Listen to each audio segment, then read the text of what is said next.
Yes, I think, in my opinion, the KTN reporter Michungo has a point. Yeah, wacha nijaribu to respond to it. Sijui in this group niseme kwa Kiswahili ama niingie tu kwa Kikale. Yeah, yes, for sure. As you know, I've been rooting for forgiveness. I was thinking that I think the president, even though he's is wrong, what Kashagwa has been doing, speaking about issues here, government, cake, shares, and all that, I think it may hurt watu wengi, especially those who are not coming from the mountain. Yes, so, and other things that he has done, even including giving a speech in Mombasa after the president failed to sign that finance bill into law. So we could see it wasn't right. The president was in hard corner, and it would have been nice if Gachagua was with him to support him during hard times. And even other things that we may have done, I think that the worst one was the one with the Gen Zs and giving a speech contrary to the president and attacking the government operation publicly, showing that he was reading from a totally wrong script. So nonetheless, I have been thinking and seeing most of us, most people are for the point that Ricardo must go. Yes. So, but for me, I was of the contrary opinion that the president, even though he is totally wrong and he has been reading on different script, perhaps he should be forgiven. Yeah, and the reason why I was thinking of forgiveness is that there are more pressing issues that we need to do before the next general election, 2027. And one of the most pressing issues is that we don't have IEBC. And currently we have a political goodwill now that we have the NATCO report and the IEBC panelist, hiring panelist is already in place.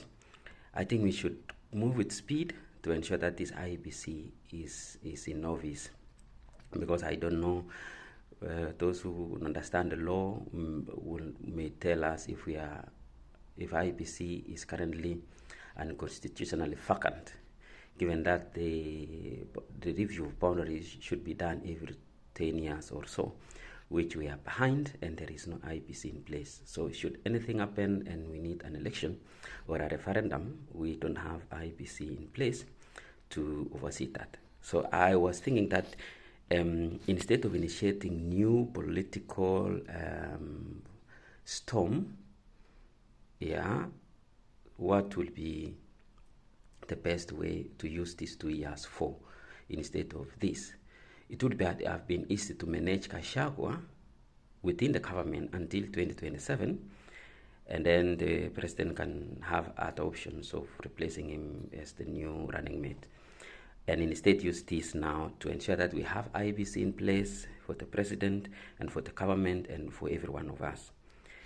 We also have a huge African aim of having our Kenyan being the AU chair, with the Honorable Raila Odinga.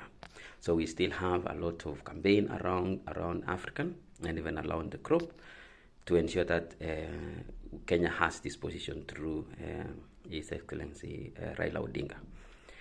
Now, another one is about the labor mobility. The president has done amazingly well to initiate or to put Kenya and more so Africa in a global,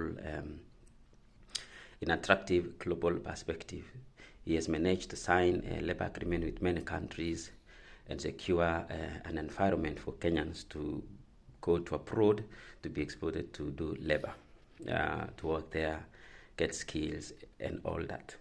So if we continue with tight political temperatures in Kenya, it might hamper or affect this endeavor. because we currently have the one in between Germany and Kenya. We have another one between the European Union and Kenya partnership, and very many others. So it will have been nice to use these 2 years to come up with policies to guide the implementation of these, and to ensure that Kenya is politically stable, at least for these 2 years, save for the campaigns, which normally start almost 1 or 2 years to the general election, which is not very far. That one we can manage locally. But if Kenya was politically stable and avoiding this impeachment, maybe we will have enough time to ensure that some of these labor agreements and partnership that the president has secured is given time to be implemented, and all that.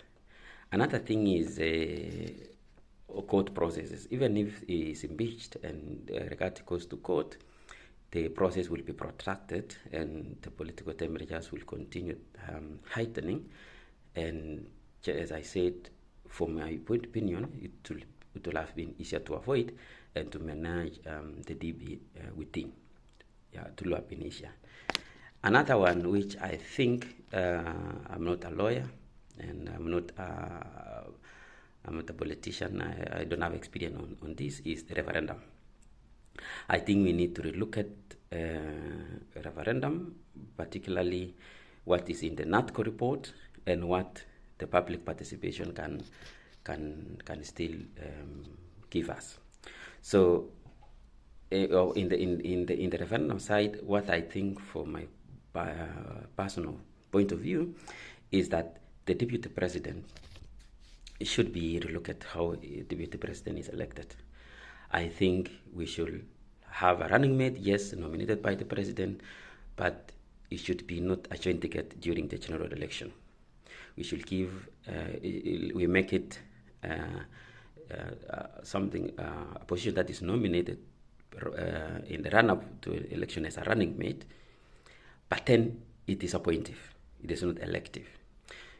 I think doing this, what we have been doing in 2013, 2017, and now, currently, from 2022 election, is that we are creating two centers of power, to the extent that the deputy president thinks that he is elected and he is equal to the president. And that is not good for political stability of 5-year tenure of the president. So it will be easy, it will be nice if we tweak this through a referendum before 2027, or even during 2027, along with the general election, that we make the deputy president kind of appointive and give easier for the president to fire him on justifiable grounds without going through the impeachment and all that. So that is what I think we might be thinking, we should be thinking with these 2 years remaining instead of impeaching the deputy president. Number 2 is the deputy governor. We do similar to the deputy president, because we now have experience that impeachment of even a governor could be maliciously initiated by the deputy president, the deputy governor, because he's the one who is going to benefit. He's going to be the one taking over from the governor. So to instill political stability at the county level, we also need to make this as a running mate, but not as elective. Should not appear as a co-governor position with the deputy. Yes. And also we look at how to tighten the impeachment processes to avoid political witch hunt and other things. And another one now, looking at 2027 Uhuru Kenyatta regime, and now President Ruto tenure, I think we need to think about, as it is in NATCO report, the leader of official opposition. If we can entrench this in the constitution, so that we can have a room for post-election coalition or partnership with the leader of opposition, instead of going to the streets and feeling that he is excluded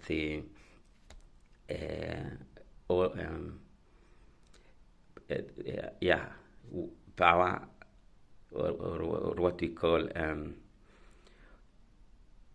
yeah, the winner takes it all kind of um, um, yeah, mentality. So the president has won and he's taking everything. So that can stabilize the country after the election.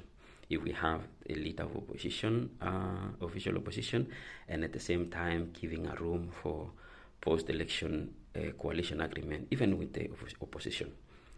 And of course, the office of the prime minister, if there is need to put it in the constitution or not.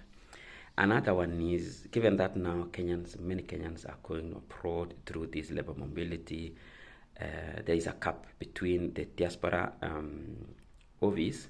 So we have the diaspora community in various parts of the globe, but with a lack representation. There is no structure to link the diaspora community, with the State Department for Diaspora Affairs. So we lack political link, which is recognized in the Constitution as 48 county. So that is another perspective that is missing for us who are in diaspora.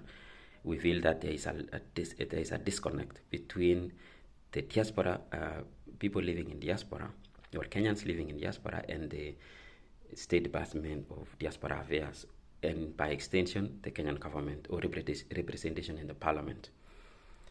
Yeah, so, but then should the DB be impeached, and it goes to court, and it sails in the court that the DB has gone home, who will be the favorites? Now that the mountain is politically unstable at the moment, even giving that seat back to the mountain, some people I'm overhearing people talking about Kindiki, who was supposed to be the running mate in 2022, but it went to Rigathi, other people. But there is some of the things that do happen, but I personally see it as it is a message.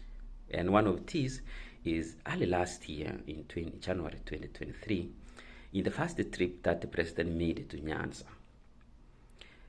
Governor Gladys Wanga gifted the president with a bull, which was branded President Gift. That is significantly, that is a political significance. I think it is a message.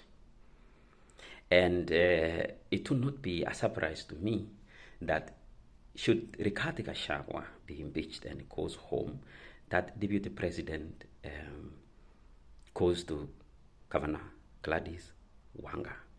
Remember, she has done amazingly well in Homa Bay, and I think she's the best performing governor so far.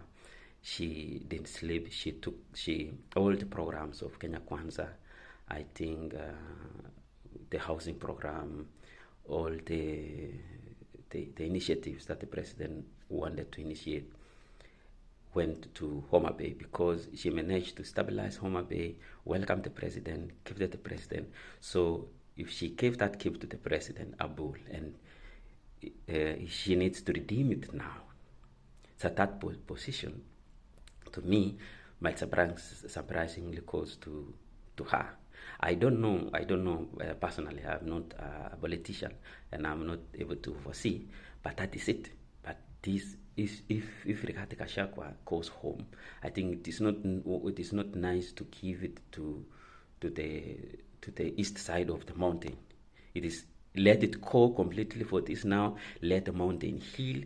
Let the mountain reflect, and let us all reflect about it. But let it go to Nyanza. I know there will be a lot of questions that will come from that, but I think the best one is to have a woman for this position.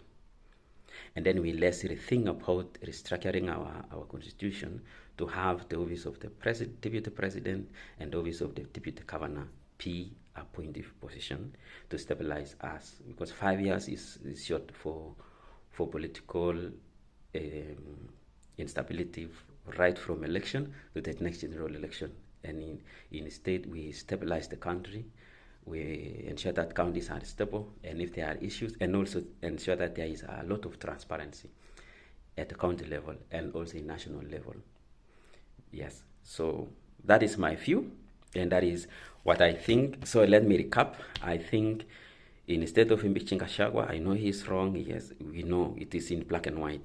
The grounds are clear. It is not. It is not right. It should be impeached. Yes, we know. But for me, let him be forgiven. Let now use these 2 years to ensure that we have IBC in place. Let's grab the AU position. Let's think about labor mobility and economic partnership, how we are going to implement those agreements that Kenya has entered to with many countries, including Germany. And then avoid court processes. Should Rigathi Gachagua be impeached, court processes that can take all our energy, the negative energy, we avoid it. And then finally, we think about referendum, how we are going to fix the bugs that are in our constitution, in the office of the deputy president, the deputy governor, relooking at the impeachment processes, and in institutionalizing the office of leader of official opposition, and creating room for post-election partnership or cooperation or agreement after election, and see if the office of the premier can also be in the constitution, and also involving diaspora office representation, Kenyans who now will be very many Kenyans outside Kenya that need representation in parliament as county number 48. Yeah, and should the DP be impeached, I think the seat probably might go to Nyanza, Homa Bay County. So thank you so much. I don't know, let's see what you think. That is from me, Evans. Thank you.